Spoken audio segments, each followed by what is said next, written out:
دستور ہے کہ لوگ اپنے بزرگوں کے نام سے اپنے بچوں کو مسمى کرتے ہیں.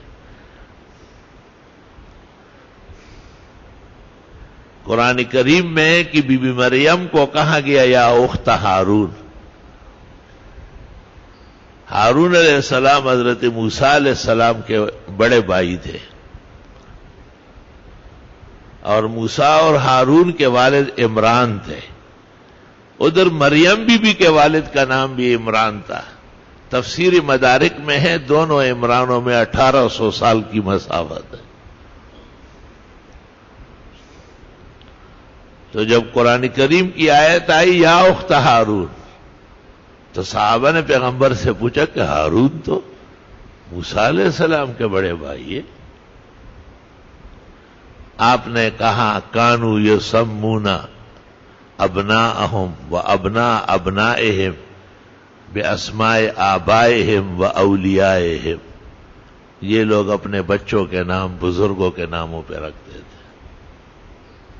اس ہارون کا نام یہاں بھی رکھا گیا جس کی بہن حضرت مریم ہے.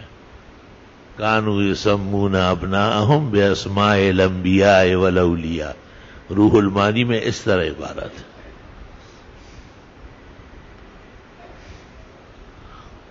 آج کل ایک عجیب مرض ہے، جدید سا نام ہونا چاہیے، بالکل ماڈرن، جس کا نہ سر ہو نہ پیر ہو.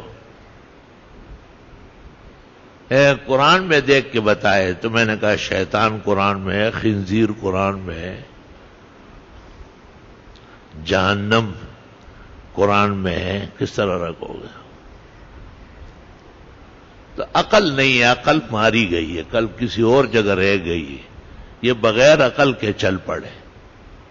کہنا یہ چاہیے کہ دین کے مطابق نام، یہ دستور ہے. اللہ کہتے ہیں 3 باتوں میں بہت زیادہ خیال رکھنا چاہیے. ایک نام رکھنے میں، دوسرا رشتہ کرنے میں، اور تیسرا پڑوس اختیار کرنے میں. ہر جگہ رہنے سہنے کی نہیں ہے.